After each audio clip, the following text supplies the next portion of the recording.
because I am like most people, I'm telling you. You don't need a lot of stuff, but you need something to engage yourself every day. There's got to be a bridge between what the Goggins way and people who do nothing. Like you got to get that. Like I saw you were doing this with the other comedians, which I love. You know, it's like where you go, I just want him to walk or just get him down there.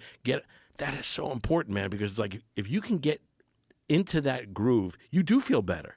Like that's what blows my mind. I've gotten in shape a couple times, and I'm like, I don't need to eat any more crap. I love the working. I love the way I feel.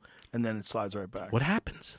Well, it's one of the things about you that makes you really funny is you're indulgent. You're a wild dude who's like trying to stay buttoned up. It's like part of what's really funny about you. Right. And that indulgence, it goes into other things. And for you, it's food. Right. You know, luckily it's not gambling or something like really crazy. Right. You know? But I don't. I quit things too. Like I feel like I have the same almost intensity that you have, but I'm not a finisher. Like I don't.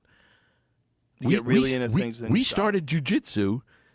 Did we start at the same time? Yeah, basically the same time. Beverly Hills Jiu-Jitsu, right? Yeah. Like you were the one who brought me down there. Yeah. I'm a blue belt. and barely 30, it's like 30 years. Do you know what I'm saying? It's like, because I stop, I don't finish, you know what I'm saying? And that's in my head. I'm like, if I would have done what Joe did, man, look where I could have been. And I'm trying to, and then I start comparing, like, all right, you can do it now. You do that. And if I play that game, I'm done. Because I can never catch up to other people. Well, a lot of it's like learned behavior patterns you get stuck in. And if you're unlucky, you can get a bad behavior pattern of constantly quitting things. Right. But if you're lucky, you could. Look, I got very lucky that when I was 15, I got obsessed with martial arts. Right. Because that was the first thing I ever did in my life where I didn't think I was a loser anymore.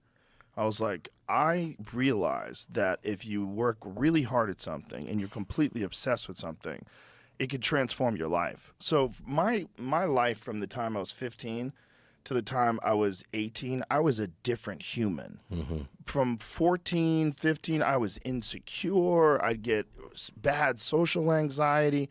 We moved around a lot. I'd get picked on a lot. And I went from that to being completely confident, being just a different human being. I was fighting all the time. It wasn't like, to me, the fear of like conflict was pretty much gone. Because I was just engaging in conflict all over the country. I was flying around my whole high school, all my time. So I got in my head that the way to feel better and to get life to improve is to just fucking dig in and keep going and don't ever quit. Don't fucking quit. That's so great. But I got lucky that that's something that I fell into when I was 15. I often think about... there was one day when I was coming home from a baseball game where I walked up the stairs. We were getting ready to ride the T, which is like the Boston subway system. And we were getting ready to ride the T, but the line after the baseball game was like really long. There were so many people that were on the T. So we, just for a goof, walked up the stairs to see this Taekwondo school. And as we were walking up the stairs, this guy, John Lee, who was a national champion at the time, is preparing for the World Cup. And he was like 28 years old. He was in his prime. And he was kicking this bag. And as I was going up the stairs, I was hearing whoomp. And then the sound of a chain, like shing, whoomp, shing. And I went up and watched this guy kick the bag. And I was like, what the fuck is Po that? and kickboxing. What He's kicking the pole. Yeah. And I was like, I want to learn how to do that. Right. And I was there the next day. I signed up. I had enough money to pay for the class. So I signed up, and I was there every day. From then on, I was there every day. I mean, every day. I worked out every day of the week. I worked out Sunday. I worked out every day. I never took time off. I was there for hours every day. I just eat food, go there, and I'll be starving by the time I left, and then head home and go back again. You're blessed, brother, because you have something that most people don't have that. They don't have that. Like you have, everybody has the intensity in the beginning. When they see something, they're like, I want to do this. I want to say, I do. Like I get all pumped up. I'm like, this is it. This is all I want to do.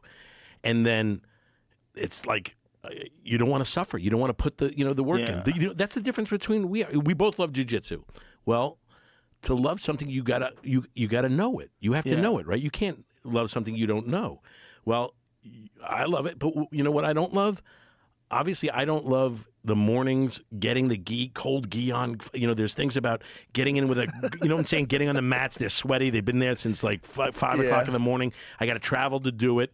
It's going to hurt. These guys are coming after me. You know, it's like, you know, you're in there and it's, I'm nervous and so I stop. I get back into it. You know, I'll let it go for a while. You go through that and you become, you know, you overcome those little things, and it's like that's how you grow. It's like I get right up to the edge of it, and then I'm like, so I don't love it as much as you. It's like you commit, you have to suffer, you have to suffer. You know, that's the only way you're going to show your love for anything is you got to suffer for it. There's got to be that you've overcome that.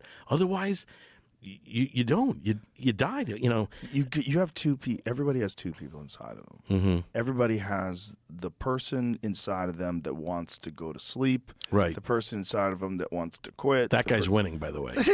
That's the guy who's you see before you right now.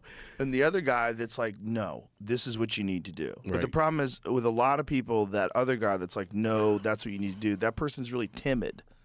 And that person, they just, well, maybe it'd be better if we just went for a run. Like, shut the fuck up. I'm going to eat chips. Right. And that timid version of you is what you need to cultivate into being like the boss. Right. That's the boss.